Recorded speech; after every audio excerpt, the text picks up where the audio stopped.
We're back. We're going to be doing another breakdown and predictions video. This week it's for Max Holloway versus Yair Rodriguez. Really excellent main event. I think it's a sweet fight. Two of the best strikers in the division. It's a little bit hard to go from UFC 268 to this, but ultimately it's still a pretty good card. I mean, that last card was freaking amazing. I thought it was one of the best cards of the year, if not the best card of the entire year. Main event was awesome. Co-main event was awesome. The whole main card was freaking amazing. Gaethje versus Michael Chandler. We did pretty good once again on our picks and on our most confident pick. Bobby Green, super easy. Won the parlay of the week. So we've been doing pretty well with our predictions here on the channel. Hopefully we can keep that going. And thanks for all the support, guys. Let's try to get the views up again this week. Let's try to hit the like button. Subscribe if you're not subscribed. I'm always going to be putting out good predictions for the channel. And write comments down below who you think is going to win the main event. What do you think about the predictions that I'm doing? What's your most confident pick? What bets you're doing? I'm always interested in what you guys got going on. So besides that, I'm going to be having some content on the Patreon this week. If you want to check that out, I'm going to be putting out Bellator predictions. Put out some bets on Bellator. I'm going to put out some bets for LFA. We did pretty good on Bellator last week. We won some money on there and did fairly good on the predictions overall as well. Picked some good underdogs. So if you want to be over there, see what I got this week for Bellator, go check that out. And if you want to check out some LFA predictions, just some other stuff in the future, some bets for UFC for this week and beyond, definitely check out the Patreon. And just before we get the video started, I just want to give a shout out to the sponsor of this video, EquitySportsAnalytics.com. They've been really killing it lately, and since March 1st, they're up almost 60 units, 59.53 units on their best bet, and they're up 57 units in MMA. So they're really doing an excellent job. They have really affordable prices, $5.99 a month. You can go on their website here, see the results of what they've done in the past. You can see if it's something you're into, and if it is, definitely check them out. Get the $5.99 package for a month, which I believe is a very good price. And, see if they can win you some money. They also have the dividend program here. So if they lose over a 1 month period, they will pay you $25 per unit lost. So that's another incentive that they do give you. And they're really good with math. Math, man. Friends don't let friends gamble without math. EquitySportsAnalytics.com. Some of the best people out there. So definitely check them out. Really appreciate them sponsoring this video. And getting into the fight card here, we're opening it up with a pretty close fight. Kennedy Nzechukwu is going to be taking on Yadong. This is at the light heavyweight division. Two younger guys for the division. Two guys that have been doing very, very well in the UFC. Yadong, unbeaten so far in his UFC career. He did have the draw against Sam Alvey, but came back, dominated William Knight. He has the finishes against Mike Rodriguez and Khaos Ibragimov. And for Kennedy Nzechukwu, he's kind of been the king of the comeback for the 205 division. Ever since he lost to Paul Craig, it's like Paul Craig gave him the rub because honestly, I felt like he was beating Paul Craig for 2.5 rounds. Paul Craig, being the guy that he is, got the submission in the third round, got the come from behind victory. And ever since then, Kennedy Nzechukwu been going into his fights and been kind of losing, especially his last fight, for instance, against Danilo Marquez. He got out-grappled for 2 rounds. The third round, he comes out there, knocks him out. Carlos Ulberg is kind of battering him in that first round, and Nzechukwu gets his bearings in the second round, catches him, finishes him off. So one thing he's proved is that he's very durable. He's composed in there. He can come back from adversity, and he can get the win. So those are all good things, especially when you see a young guy. And both these guys are used to being the bigger guy in the octagon. That's something that Yadong's going to have to adjust to because with Jung being 6'4", 78.5-inch reach, he's usually the taller, longer guy in all of his fights. But against Kennedy Nzechukwu, he's going to be shorter by 1 inch, and more importantly, he's going to have a 4.5-inch reach disadvantage, which is pretty significant. He likes to kind of stay in your face with that high guard. He will take some body shots. I feel like that's going to be something that Yadong is going to be looking for, is body shots.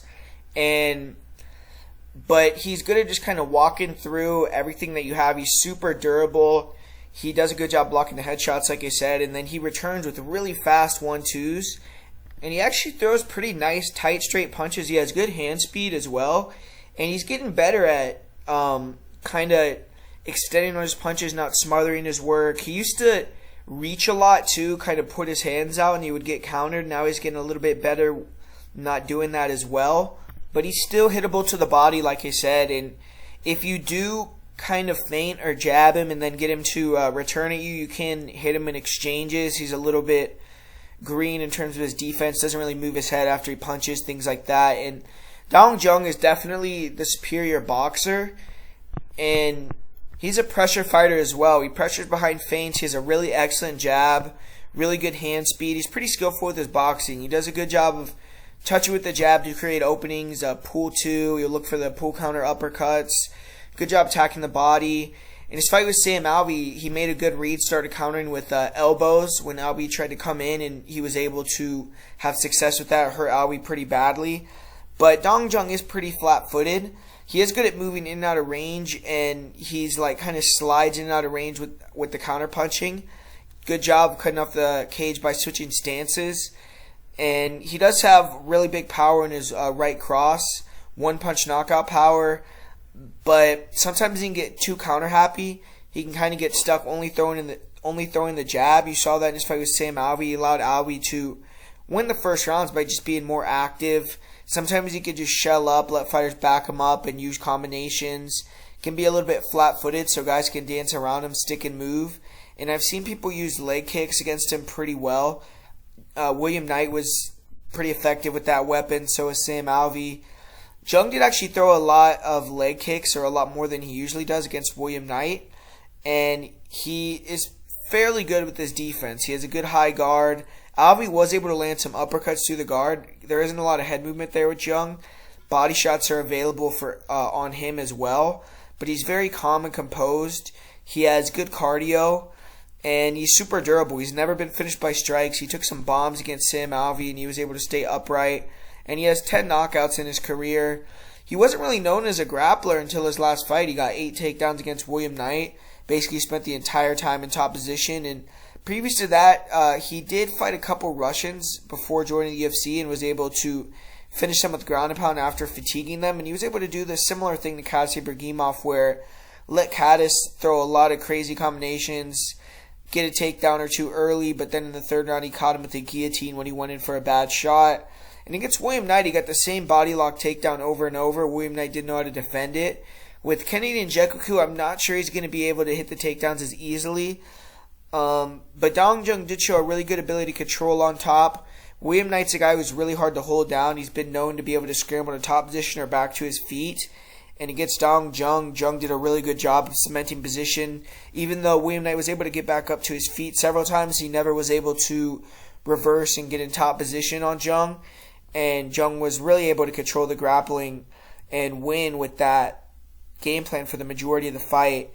With this one, I mean, it's kind of interesting because both these guys like to walk each other down, or walk their opponents down behind high guards, use their jab 1-2s, use their length to get ahead on the numbers. Jung is the more technical guy, but the sheer size and reach of Nzechukwu makes him tough to deal with. And it's just, I feel like Kennedy is a little bit better athlete, maybe has a little bit more pop in his punches, one-shot power, even though both these guys are knockout guys. It's just ultimately, I feel like the jab and the intercepting shots that Jung could do just due to his boxing prowess could maybe just offset the rhythm of Kennedy enough to make him not get going as much as he has in his other fights with these other opponents. And I feel like he could potentially do a better job of pacing himself throughout the fight, unlike Olberg, where Olberg kind of punched himself out. I also think Jung can maybe hold him against the cage, control him in the clinch a little bit. Don't know if he's going to be able to hit as many takedowns or have as much success like Danilo Marquez taking the back and stuff like that. But if he does, I think he could control the position there as well. So Jung is durable. He's more experienced. He, in my opinion, has the better boxing, probably the better wrestling and ground game as well. The only thing that's kind of on Kennedy's side is he's very explosive, athletic, and powerful, and he can get the finish. And Jung has shown that a little bit flat-footedness can get him hit at times. If Kennedy explodes forward and lands that kill shot, he could knock him out. So that's why the line is close. But I think Dong Jung, with his experience, with his durability, and just better skill set, is going to be able to get the win. And then next year, this is another really interesting fight here with Mark Jacasey and Rafael Alves. Another close fight where I think there'll be differentiating opinions between a lot of people this week. Mark Jacasey's been in the UFC much longer.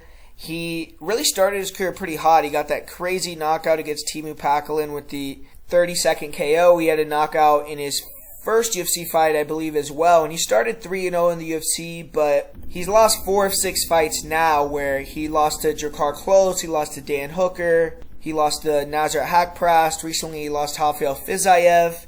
He did get a couple wins in there. He beat Joe Duffy, beat Lando Venata. And I think you can kind of see what type of fighter Mark Diakiese is through his fights already. He's really athletic, and he's long and rangy for the division.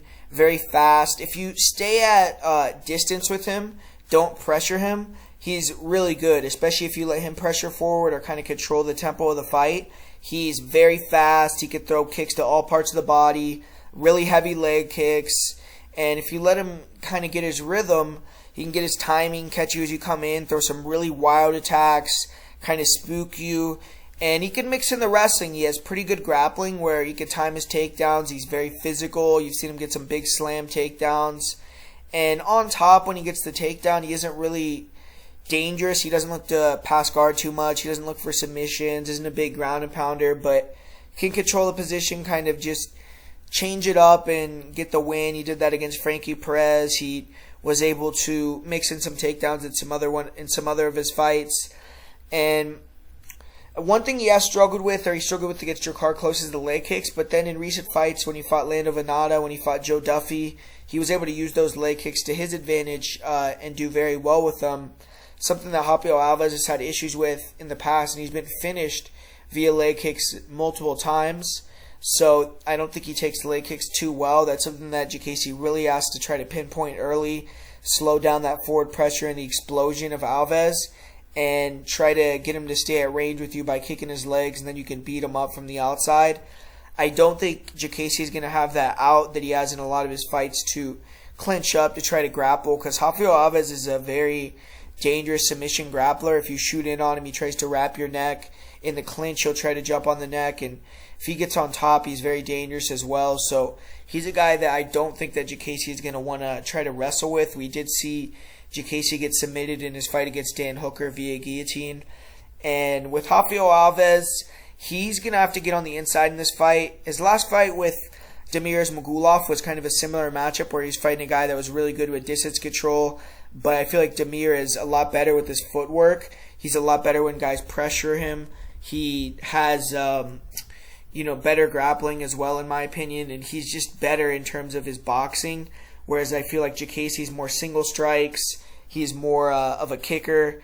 And Alvarez is going to be able to get inside a little bit easier, I feel like. He is going to have to eat some shots. I mean, Diakiese does land some really nice straight shots. He'll catch you coming in with front kicks. He'll catch you coming in with knees to the body, stuff like that. But he's not necessarily a one-shot power knockout guy. He has been able to get a few knockouts like that, but Rafael Alvarez isn't a guy that, in my opinion, is chinny, even though he has been finished by strikes quite a few times in his career. I feel like, he can take some pretty good shots, proved that in his last fight, and he's very explosive. He can come forward, he can close that distance, throw big, wild hooks on the inside. He'll throw some jump kicks, flying knees. He's very, very kind of crazy, but there's a method to the madness because he wants you to shoot on him so he can wrap that neck up, and he does have power to knock you out. And he has nice straight punch blitzes to close the distance. If you start to chase him, he will plan and counter with big hooks and knock you out. He did that with his opponent on the Contender Series. In my opinion, though, he doesn't really like that mean type of fight. In this fight, I don't think he's really going to have to deal with that, though. The only thing that I think is, Diakiese, I feel like he doesn't do that well when people pressure him. But the leg kicks are something that he's going to have to get into. If he can get those leg kicks going early, then he definitely is going to have a much better chance to win the fight. But Alvarez, isn't really a great wrestler. He can be comfortable off his back, like if he throws these spinning kicks or something like that. And if Diakiese can follow him into his guard and hold him down, I do think that, that's something that he will be able to do. But I just don't think that shooting in on him is a smart thing. He will go for leg locks when he's on the ground. And when he gets on top, he does have pretty good rear naked chokes.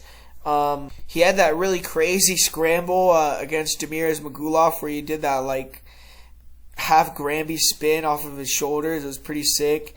And he has 7 submissions. He does have a little bit of a suspect cardio, but I will say, I think maybe some of that had to do with him cutting weight down to 145, because in his fight with Damir Ismagulov in that third round, he was really pressuring Damir Ismagulov pretty good, man, pretty effectively. He backed him up to the cage, and he was kind of doing a good job of being dangerous with those hooks and uppercuts on the inside, and Ismagulov shot the takedown on him, got him to the ground. But with Jacasey, I feel like I'm not sure if he's going to be able to have that clean of a level change late in the fight. I could see Alvarez catching his neck in the third round. Could see Alvarez knocking him out. And I'm going to go with the underdog. I'm going with Rafael Alvarez here. I think that he's going to pressure. I think he's going to try to get on the inside. And I see him really, getting in Jacasey's face, throwing the big shots, getting Jacasey uncomfortable, and actually catching a guillotine submission at some point in this fight. He's training at MMA Masters, where we just saw the performance that Colby Covington put on. Even though he lost, he thought it was a very epic performance. We got Miguel Baeza, who's also on this card as well. So I'm sure all those guys, being 155, 170, they were all grinding together. Jacasey and Miguel Baeza, that's a pretty good look. It's a guy that's a nasty leg kicker, a guy that's going to be trying to, strike from range, even though Jacasey could switch stances a little bit, and he's a little bit, in my opinion, maybe a little bit more fast twitch than Baeza. Baeza's the better striker technically. And I think Alvarez had a good look. I think that he's going to be able to come in here and get the win with pressure, find the submission victory here. In this next fight, we got a girl fight between Courtney Casey and Leanna Jojua. And a little bit interesting, we got Leanna Jojua, who hasn't fought in quite a while. She had some visa issues, but she's came over to the United States. She's been here for a few months now. She's been training in Nevada. She's only 26 years old, so definitely getting this better training with some better coaches, outside of Georgia. And, I feel like that could be very beneficial to her. I do think she's a very tough girl. And if you watched her fight with Miranda Maverick, she definitely showed some improvements in her striking. She was landing some nice straight punches with her right hand. She definitely has a fairly good straight right hand and a good left hook. But her footwork is just not very good, man. Very flat-footed.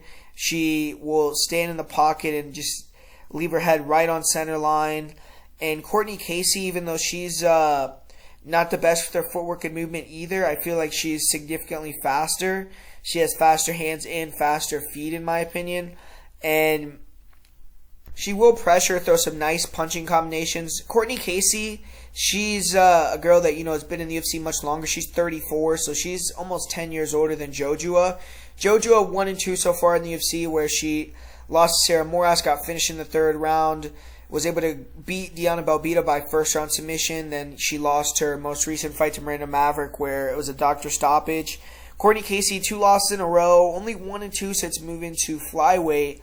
But her last fight with J.J. Aldridge, very close. A lot of people felt like she won that fight. She's only 2-7 in decisions, man. She's had a lot of trouble with that, with the judges, a lot of split decisions, a lot of close fights. And I'm sure she wants to, get a finish and take the judges out of it here. But with Leanna Jojua, I feel like, like I said, she's a decent grappler as well. And I feel like on the feet, she really only just looks for that counter straight right or the left hook. Kind of slow hand speed. I don't think she's really a great striker, but she does have some decent pop, it looks like, actually, on her hands. And she is willing to throw. She will exchange with you. So Casey is probably going to get hit a little bit. She just has to up the volume, throw more, back up Jojua, be the pressure. And I feel like if she does be the girl that's pressuring forward, she will get Jojua tired. Because Jojua has shown in the past that I don't really feel like she has the best cardio, like in her Sarah Moras fight. And she doesn't really do that well off the back foot.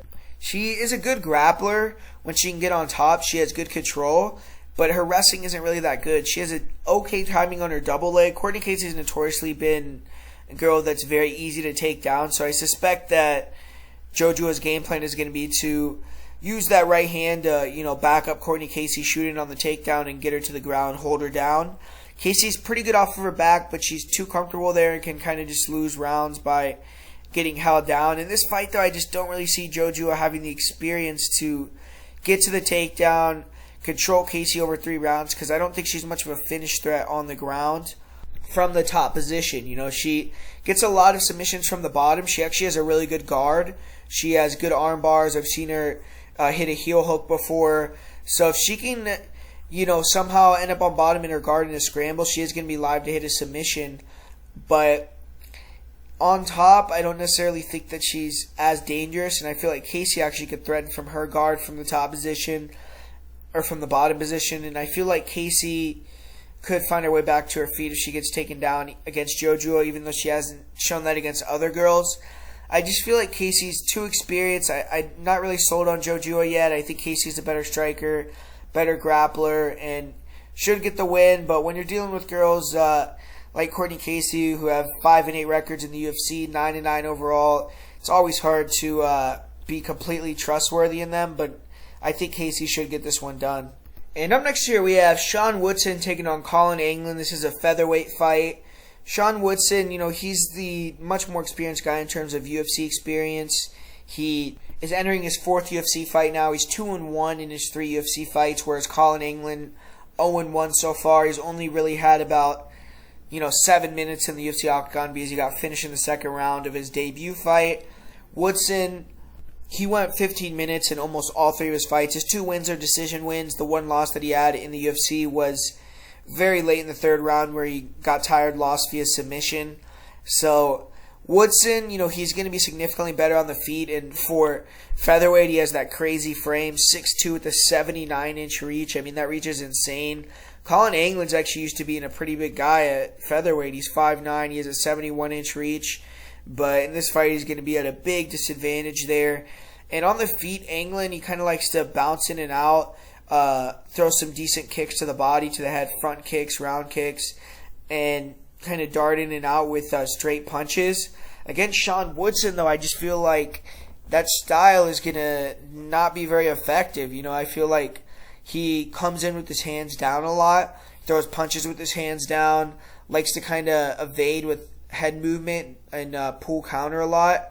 But with a guy that's so long, I mean, for you to come in with your hands down and be trying to play that in and out game, it's going to be really tough. So I feel like Anglin is going to kind of abandon the striking altogether, because Woodson, man, this guy's a really good boxer. He's one of the better boxers in the UFC. Just had a really good amateur career. Throws a lot of volume, really nice straight shots down the middle, keeps it simple, and isn't much of a power puncher, but he's kind of a death by a million cuts. He can keep the range and really just piece you up. He has really nice knees that he throws up the middle that I feel like in this fight are going to be something that Anglin's going to have to watch out for, because I feel like Anglin is going to come in here with a pure grappling game plan. He is a wrestler in the past, and he has pretty good timing on his double leg, actually. I've seen him get some nice takedowns. He was able to get a takedown on Melsik Baghdasaryan, was able to win on the Contender Series by kind of getting timely takedowns on Muhammad Naimov, and more wearing him out and then beating him up on the feet as well with the Naimov fight.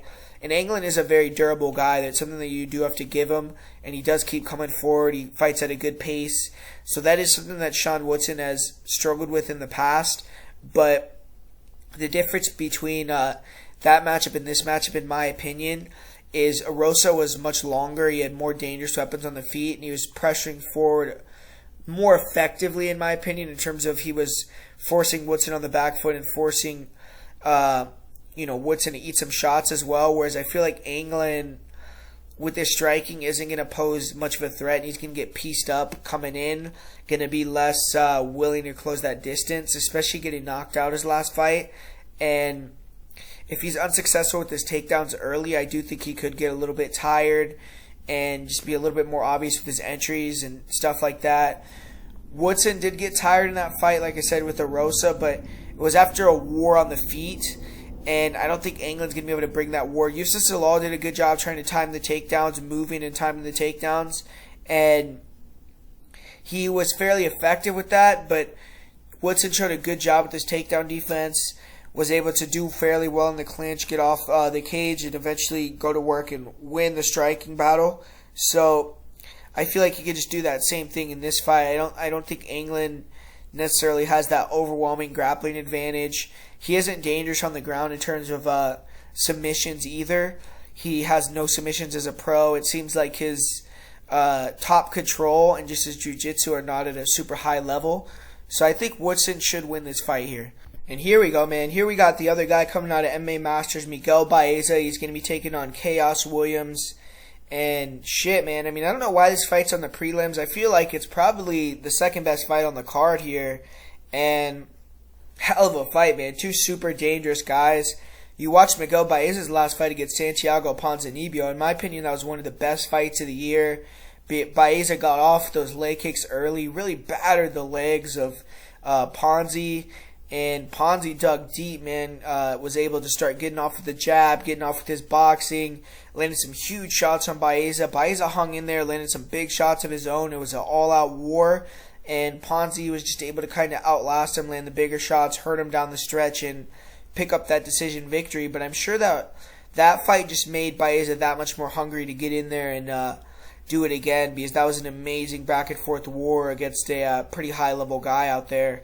And Khaos Williams, he's not on that level of technical proficiency as like a Baeza, as a Santiago Ponzinibbio, but the guy's all action. He has crazy reach, 77-inch reach, and super explosive, super powerful. Just closes that gap with big punches. If you get in his range, he throws looping wide, crazy hooks, and more one-dimensional. He isn't much of a kicker, but he proved in his last fight with a guy like Matt Semmelsberger that he's super good at just like waiting for his opponent to touch him with something and then returning with that blitz combination, throwing 3, 4, 5 strikes, backing you up, making you hesitant to throw at him. And when he blitzes, man, it's so dangerous. He can knock you out at any moment. He does float his chin up there, which against Baeza, he could get sniped and knocked out, and eventually someone is going to knock him out, but it's scary to exchange with a guy like Khaos Williams because the danger is there for you too. And Williams is super durable, man. I mean, he was eating some huge shots from Matt Semmelsberger, and Semmelsberger can freaking crack, and he was able to take him on the chin, keep coming forward, keep blitzing forward. Didn't really look like it affected him too much. He has great cardio.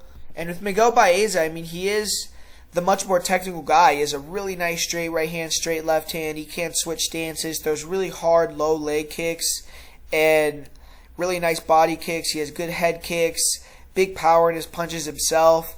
More of a sniper. He doesn't throw a lot of combinations.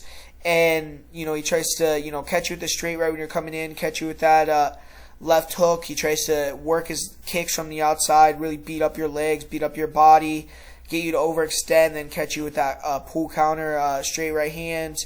Or he has a black belt jiu-jitsu as well. He showed that against Kashisato where he hit the takedown, dominated him on top. But one thing about Baeza is his defense on the feet is not very good, man. He kind of has that Philly shell defense. Backs up in a straight line. His chin is exposed in a lot of his fights. He got rocked really badly against a guy like Matt Brown. He got rocked in his fight against Victor Reina. He got rocked in his fight against Ponzinibbio. And you don't want to get rocked against Khaos Williams, man. I mean, Khaos Williams will put you out cold. So, on the feet, I do feel like Baeza is more technical. But I feel like Khaos is more dangerous. And Khaos, if it's a striking fight, is going to knock him out. I really do believe that. I feel like Baeza has come in here with a good game plan. He was training with the guy, man. He's training with Colby Covington. So, if your wrestling's not on point after that, I don't really know what you were doing in your camp. He needs to address the weakness in Khaos Williams' game, which is the grappling. Get him to the ground. And if you could take down Khaos Williams, you're going to be able to control him and probably, maybe, eventually find that submission victory. You're going to have a big advantage on the ground. Baeza isn't really a super active wrestler, but Williams doesn't have the best takedown defense. And I think if Baeza comes in here with a game plan to grapple, he can strike a little bit, get Khaos. I think it's going to be a striking fight when he blitzes, level change, get him to the ground, control him on top. That's going to be his path to victory, and I think he could find the submission as well.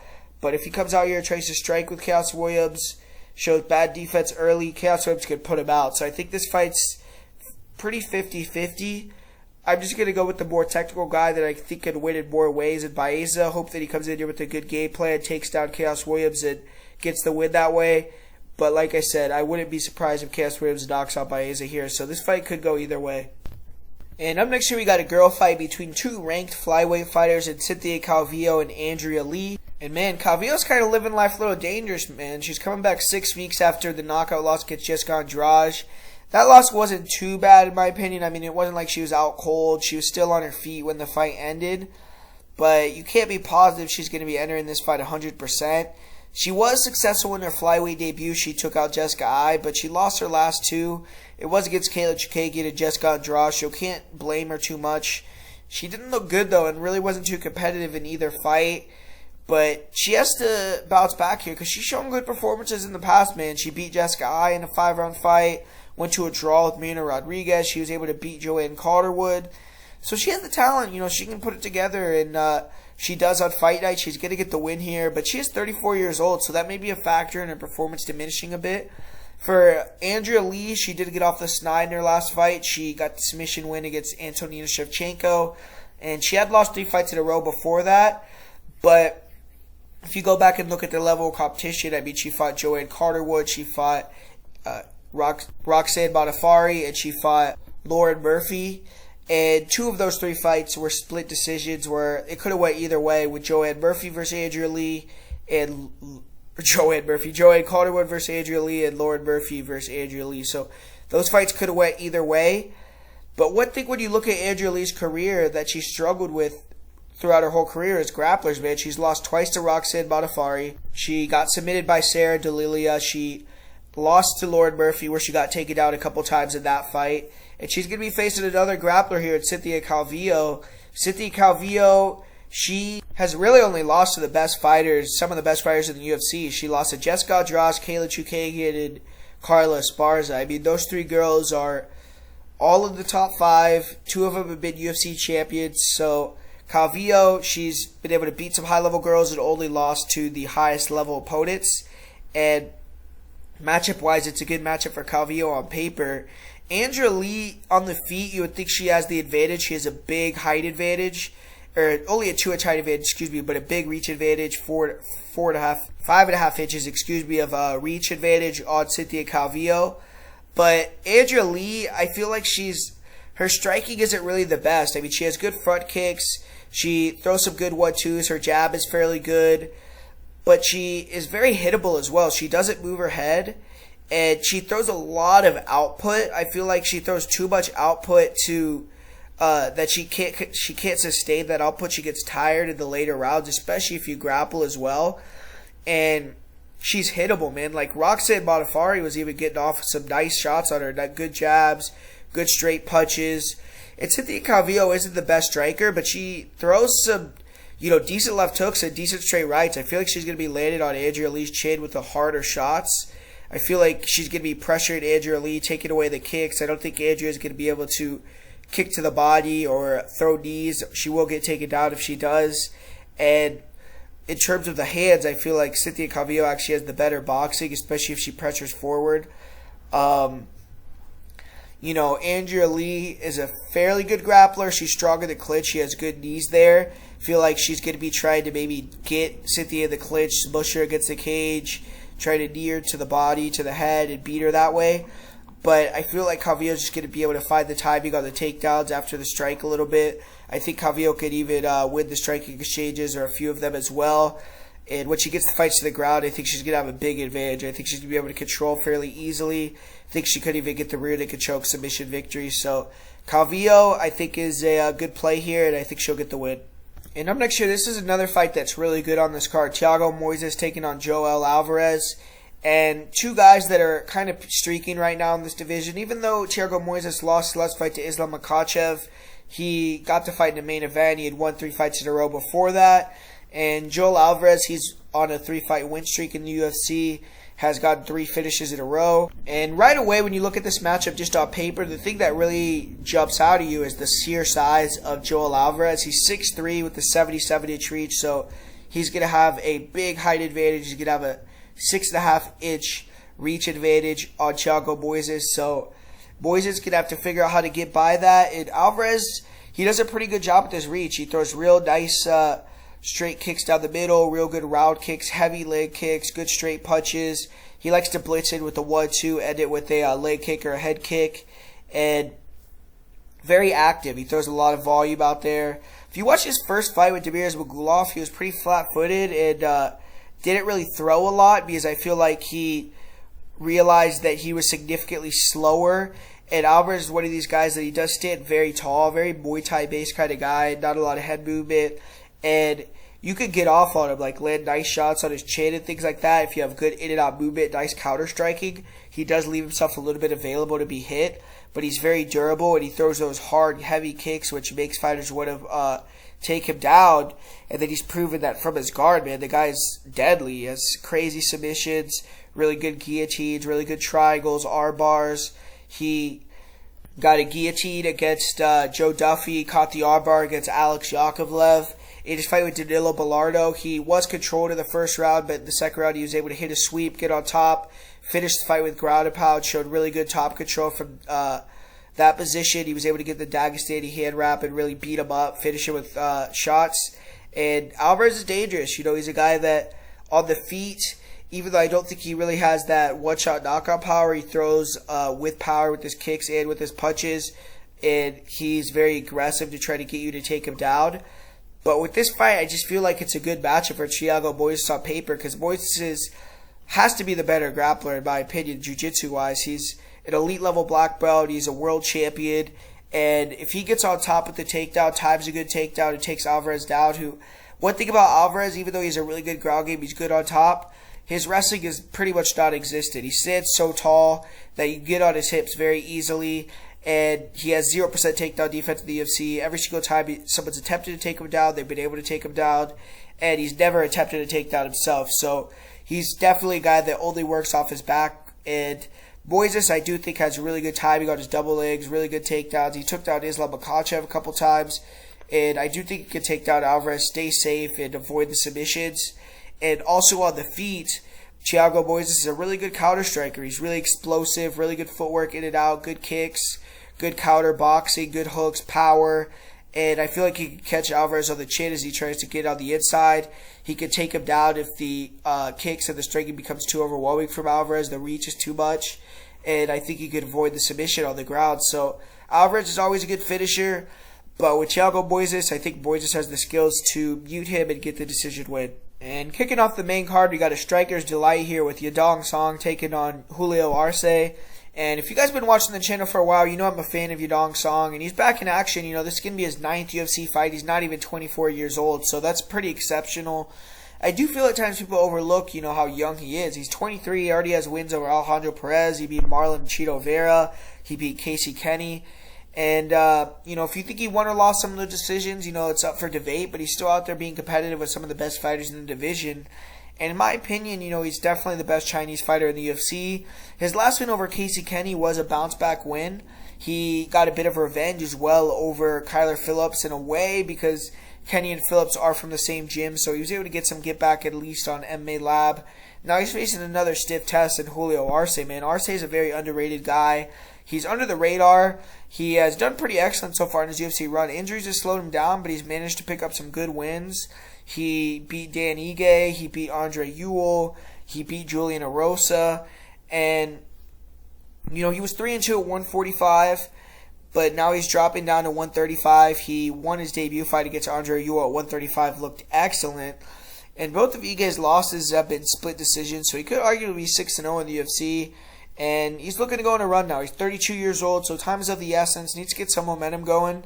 And Song Yadong is the perfect fighter to springboard him into a top 10 matchup if he looks impressive. In my opinion, it's a good matchup for Julio Arce to look good. I like this fight for Julio Arce. I'm actually a big fan of Yadong Song. I like him as a future prospect. I feel like he's super explosive, has big power. And if you put him in the right matchups, like I bet on him against Casey Kenny, because Casey Kenny's another one of these guys that's a little bit short, compact. You look at Yadong Song, he's a 67-inch reach, and he's 5'8", but you know he's gonna have a 1-inch height advantage, 3-inch reach disadvantage, and he's a little bit flat-footed, plotty. Throws a lot of hooks and you know, looping shots. So when you watch him fight a guy like Kyler Phillips, who has really good movement, can stay on the outside, touch and you know, pick him apart, they can look really effective on Song because he can struggle to get on the inside. He's throwing these big looping loaded shots. He does have that really nice straight right hand, but it's hard to land it on someone that's always moving, giving you different looks, that can switch stances, and has good footwork. And Song can just get a little bit too knockout happy and start to load. But when you see him fight a guy like Casey Kenny, right? Casey Kenny's the same way. He wants to get in the pocket and mob, and they went to war, and Yadong is just more athletic. He's durable as hell, and he has a little bit more speed and power in his hands, and he could win those fights all day. I mean, the guy's a beast. He has great cardio. He, like I said, super durable, big power in his punches, super explosive, can close that gap pretty quickly. But, you know, he wants you to stay in range with him, sit down and have that firefight. And Julio Arce is very skillful, man. The guy has great footwork. He has an excellent jab. He picks his shots really well in exchanges. He could land, get in, get out with his jab, with his straight right hand, with his straight left hand. He is a southpaw, but he'll switch stances pretty effectively and really attacks the body well. Good kicks. He's a good grappler himself, so he can time takedowns, in my opinion. Off the back foot, he's really good at striking, man. I mean, the guy can pull counter you really effectively. He has fast hands, good combinations. He'll mix in that left body kick and the left high kick, which are very dangerous. KO'd Julio Arce backing up with the high kick where he was against the cage. And in his last fight with Andrea, I really thought that Jojua was going to give him some trouble with that long-range look, with the ability to have speed be in and out. But Julio Arce, with his feints, with his footwork, with that forward pressure, and then the ability to get in and out, pressure him a little bit, land his combos, and then when Jojua tried to pressure and get it back, Arce is so good at picking his shots in the exchanges, fighting off the back foot as well, and just super technical. He struggled a little bit at 145 with the big power of certain guys, and sometimes he can get hit like when he sticks in the pocket. He needs to be weary of that with a guy like Song, who can really crack. But with this fight, I just feel like he's going to be the more mobile guy moving around. He's going to pick the better shots. He's going to be able to mix in the kicks. And I think Song's going to be missing a lot. I think he's going to be throwing a lot of loopy shots. I think Arce is going to be able to win the exchanges, maybe even mix in some takedowns. Arce is durable. He has great cardio. Those are things you have to kind of look at with Song, because Song is going to press for 3 rounds. And I don't think Arce is going to get tired. I don't think he's going to get cracked and go down. And I think he's the superior grappler in the matchup. So I'm going to go with Julio Arce here to win a decision. And in this next fight, we got Roman Dolidze. He's going to be taking on Daukaus. And this is another fight where I think the line is a little bit off. The underdog is live here. Daukaus and Roman Dolidze. It's an interesting clash of grapplers. Both fighters are young in their careers. And this is a fight that'll push them to the top 15 or kind of keep them in the middle of the pack. So it's a big fight. Both guys entered the UFC with a lot of hype. They were both undefeated.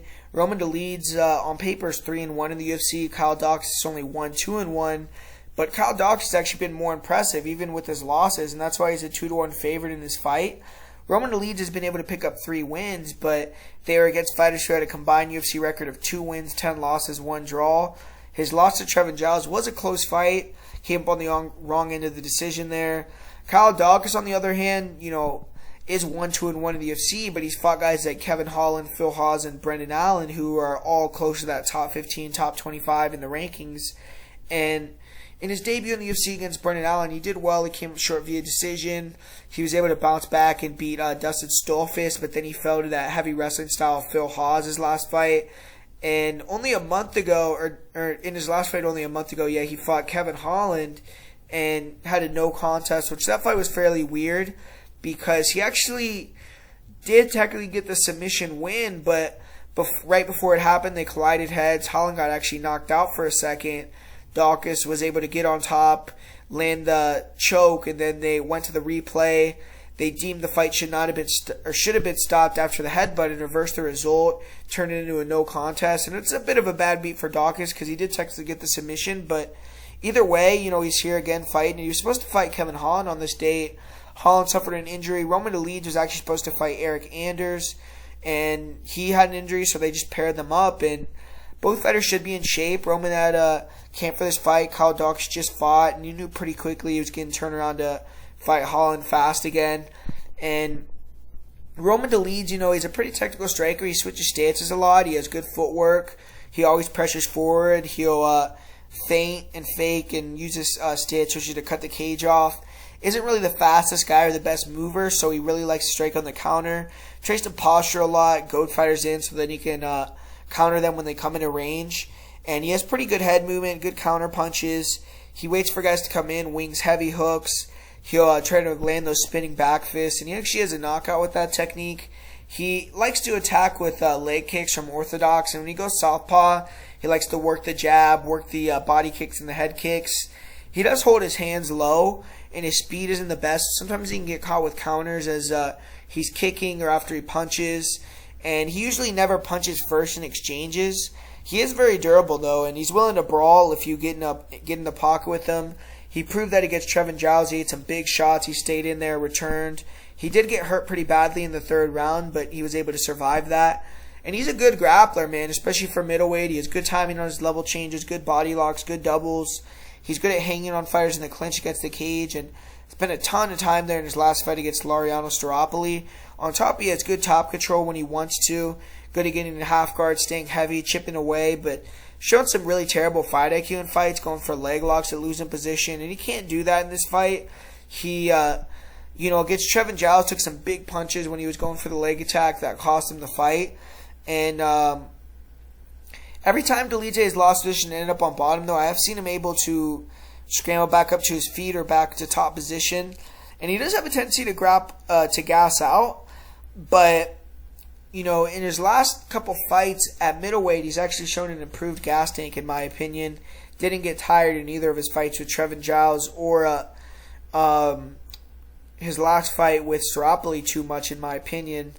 With Daukaus, he's a grappler too, but I feel like he's a lot better on the feet. He's a lot faster, and I think Daukaus needs to have more faith in his hands, man, in his striking, because he has good hand speed, throws some nice combinations, and he doesn't really have that pop or much power in his punches, but he could really catch guys with multi-strike combos and just pretty fluid with his boxing. He has pretty good footwork. He's long for the division, pretty tall. And his kicking game isn't bad either. He has pretty good left kicks, or right kicks, excuse me. Or I don't know what I'm saying. He is a southpaw, yeah, left kick. So he has, pretty good with that, those southpaw weapons. And then he's a grappler as well. He likes to land combinations and level change into the takedown, get the fight to the ground, and look for those front chokes. He has really good darces and good ground and pound on top when he gets in a dominant position. He has good back takes as well. We really saw him beat up Brendan Allen in that third round when Allen got a little bit tired. And I do think he has the superior gas take in this fight. But just looking at the matchup, I feel like he should look to keep it standing more here.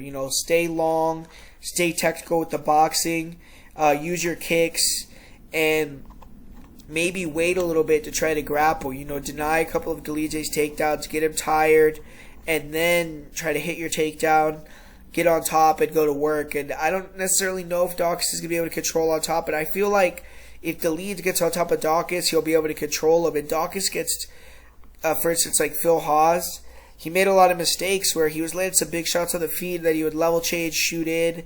Phil Hawes would sprawl, get on top, and control it for the rest of the round. And if he does that against Dolidze could control it and win a decision here. Dolidze can hold him against the cage as well. But I'm going to go with Daukaus. I think Daukaus' cardio is going to push him through. I think that he's going to win the exchanges on the feet and win that third round pretty dominantly. So I'm going to go with Daukaus, but this is one of the picks that I'm more comfortable on or more confident here. And up next here, we got a women's featherweight fight, which is pretty rare here, but two girls in the featherweight division with Felicia Spencer and Leah Letson.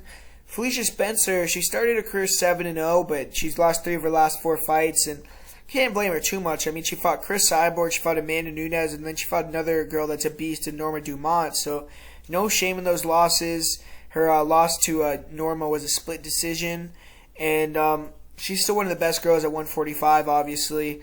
And Leah Letson, this is going to be her second UFC appearance. She got a split decision win against Julia Stoliarenko, but that fight was almost 3 years ago. She had health issues. She said she was burned out mentally, but she got a mind coach. Now she's ready to go, and she got in the UFC through the Ultimate Fighter. She went 1-1 on the show. She did beat Bea Malecki, but then she lost to Macy Chiasson.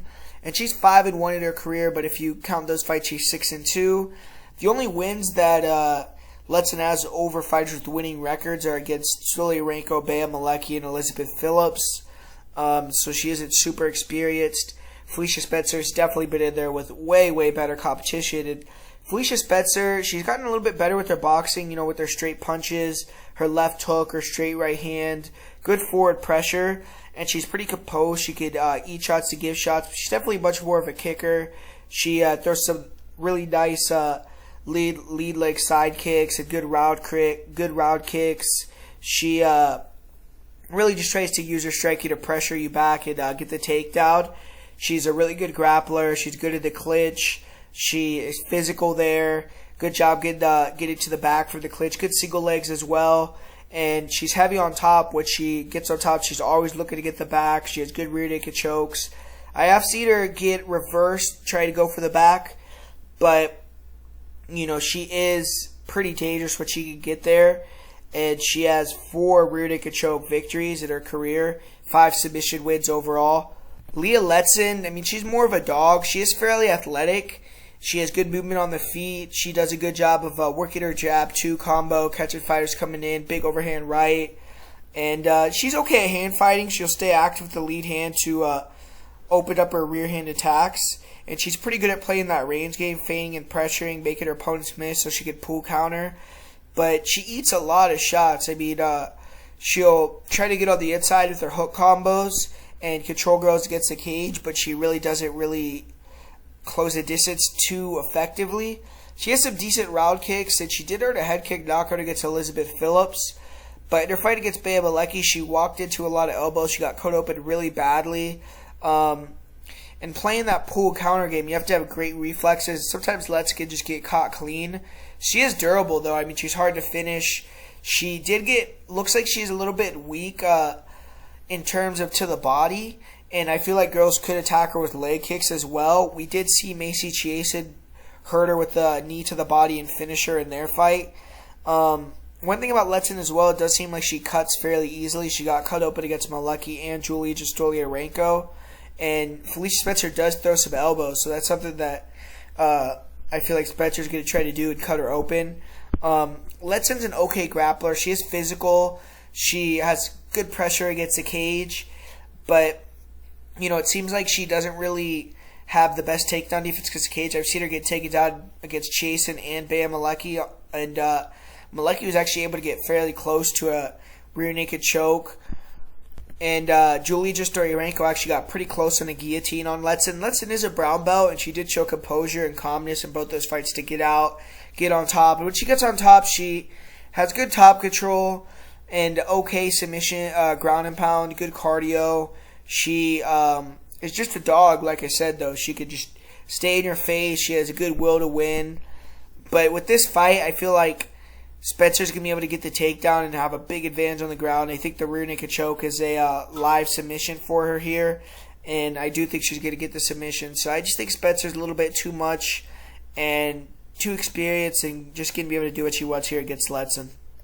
And in the co-main event here, we got Ben Rothwell. He's going to be taking on Marcos Paisao de Lima. This is a heavyweight fight here. Obviously, people know Ben Rothwell. A lot of fans have been trying to shovel dirt on Ben Rothwell's grave for a minute now, but he still managed to win 3 of his last 4 fights. He hasn't really faced high-level competition, but getting the job done is the ultimate goal, and going to be looking for 2 wins in a row and some high-ranked competition next if he gets the win on Saturday.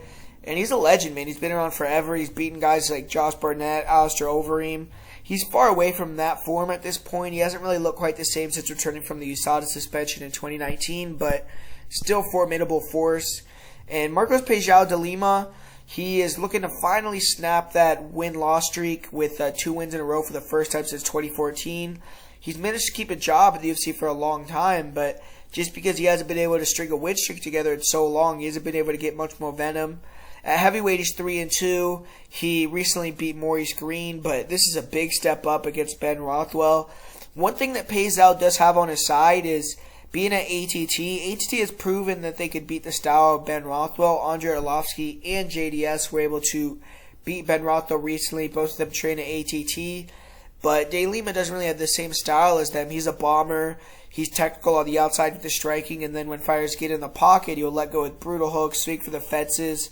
On the outside, he isn't super active, De Lima, but he'll pressure, he'll pick up fighters with his jab, he has good leg kicks, heavy round kicks to the body, to the head, and he can crack. Even at heavyweight, he's shown that he has knockout power.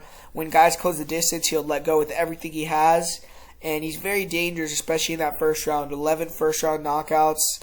He is kind of turned into more of a grappler since coming to heavyweight. He likes to slow fights down by getting in the clinch against the cage, hitting the takedown, controlling on top. In terms of ground and pound damage on the ground, he isn't super dangerous, but he does enough to keep the position.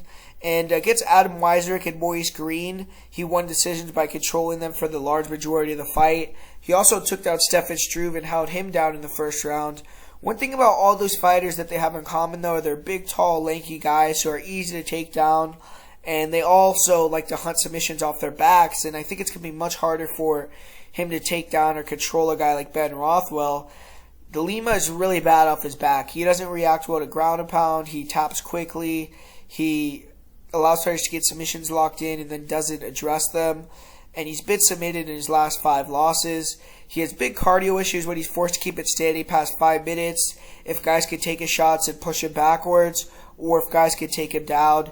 And his last fight went 3 rounds, but it was all basically him holding down Maurice Green for 15 minutes. With Ben Rothwell, we got a guy that's a little bit slower for the division, but he's one of the biggest guys out there. He's going to have a 3-inch reach advantage, or 3-inch height advantage, 5-inch reach advantage in this fight. And he's huge. He's going to be the biggest guy that Pejao's ever fought. And Rothwell, I mean, he's super durable. He likes to close that distance. Very kind of awkward striking. He squares up. He throws power with both hands. He is pretty good at picking his shots and pressuring, and he's super durable. And that's something that I think is going to pay dividends here against De Lima, is the fact that he's one of these guys that can take a shot, stay in your face, attack the body, pick his shots well, come up to the head, has big knockout power himself. And he'll throw in combination on the inside. He doesn't let guys off the hook. And he has a pretty good submission game. He's super experienced. With Peja De Lima, I just don't see him catching Ben Rothwell with the flurry of hooks and knocking him out in the first round. I would see that as an unlikely scenario. Leg kicks for De Lima could be something that he tries to do. But the thing about De Lima that I just don't like in a fight with Rothwell is I do think he has way faster hand speed. I do think that he has better kicks on the outside. And, you know, early on he'll probably piece up Ben Rothwell, land some big shots, and do well. But I think as that stamina bar starts to go down, Rothwell's such a veteran. He's going to stay in his face. He's going to be landing some shots. Pejao's going to slow that pace. He's going to start to maul him in the clinch. He's going to start to beat him up. And I think he's going to eventually find that submission, either by hurting him on the feet and getting Peja to shoot a bad takedown and getting a submission, or reversing a takedown, getting on top and finishing him on the ground. I just think Rothwell is too durable. I think that he has a pretty good style to beat Peja in terms of pressure, volume, good cardio, and good durability for heavyweight, being a big guy, having that submission threat. Peja, I just don't trust him to get off that schneid of the win-loss.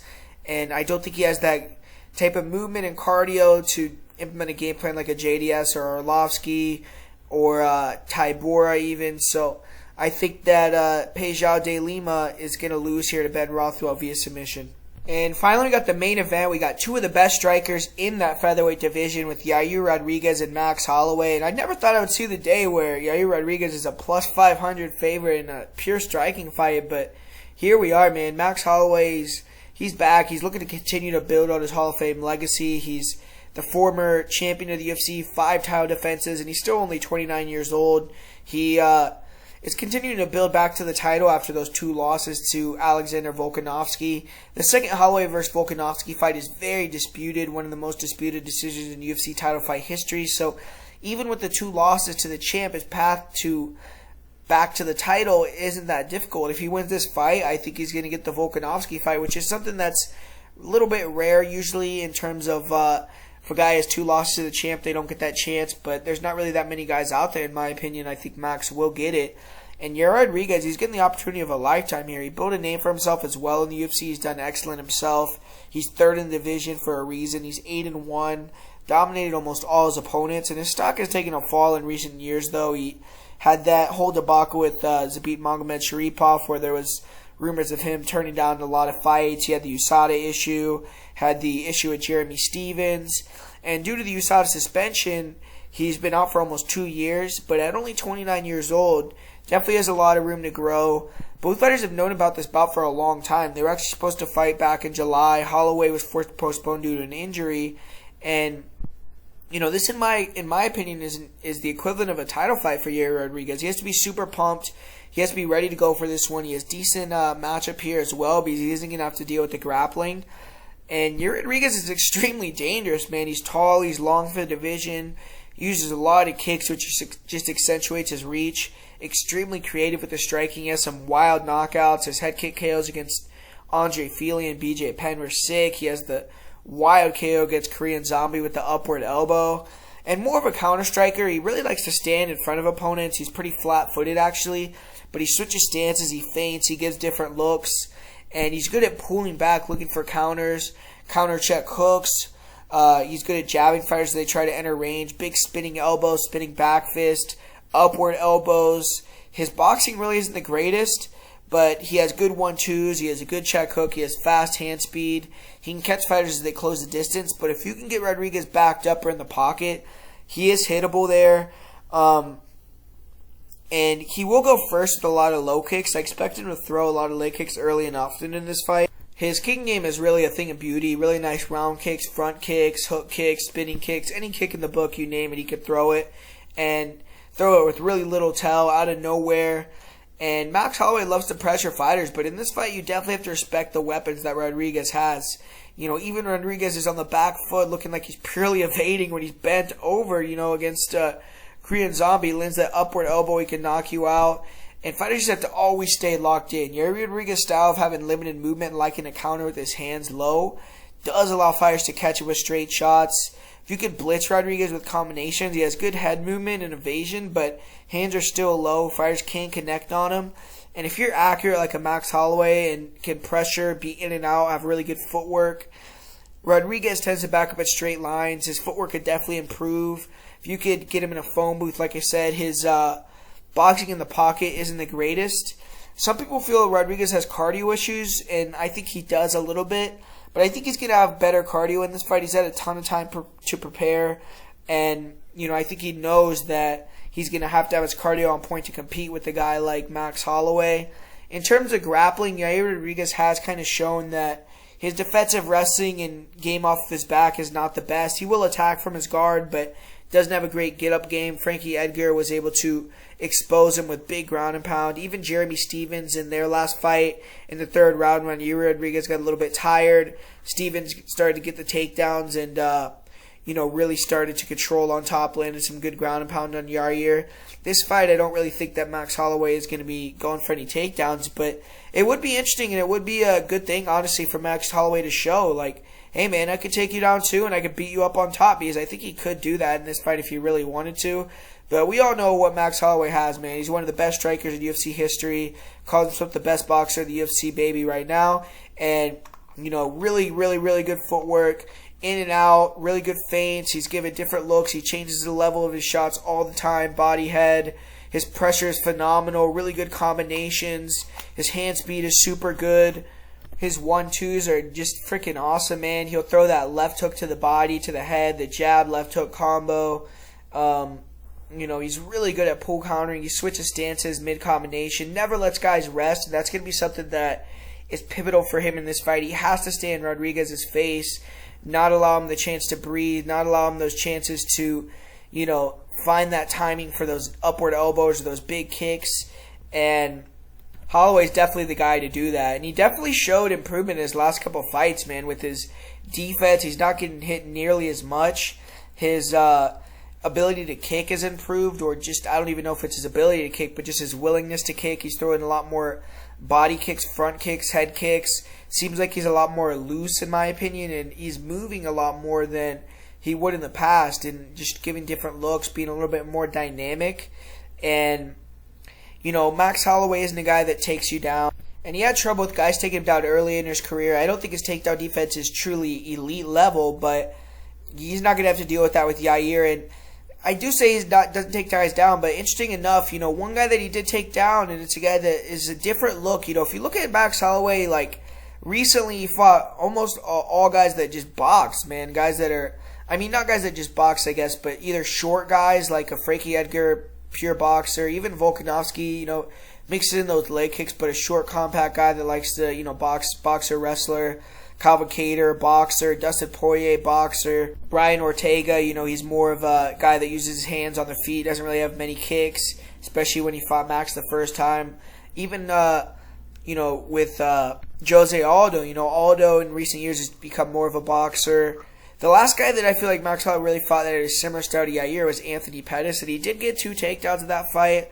So I really wouldn't be shocked if he took down Yair a time or two, just wanted to show that wrinkle in his game, beat him up on top, and kind of mix that in there. But I feel like Holloway, when you watch the fight with Yair versus Korean Zombie, they both were very fatigued down the stretch. They were kind of posturing, high-fiving a lot, taking breaks, and Holloway isn't going to let you take breaks. He's going to be in your face the whole time. He's going to be keeping that volume high and really trying to break you. And I think he can break and take Yair out these later rounds. But the line is pretty crazy, man. I do think Yair, when you're pressuring Yair, you have a lot more danger than you do against 90% of other fighters, or maybe even 100%. I mean, the guy has crazy shots he can hit you with from all angles. He throws with vicious technique from the outside with his kicks, with his knees. So Yair, he's a live underdog here. He can't get the crazy knockout win. Crazier things have happened, but Max Holloway is a big favorite for a reason, and he should be able to get the job done. I think he's going to get a finish in round 3, 4, or 5. I'm going to say round 4 by KO TKO. So give me Max plus Holloway to pick up another win and, continue his historic career in the UFC. For the parlay of the week this week, it's going to be Felicia Spencer and Sean Woodson. For my most confident pick, I'll go with Ben Rothwell. So thanks for watching, guys. There you have it. Please hit the like button. Please hit the subscribe button if you're not subscribed. Put a comment down below, and I'll talk to you guys later.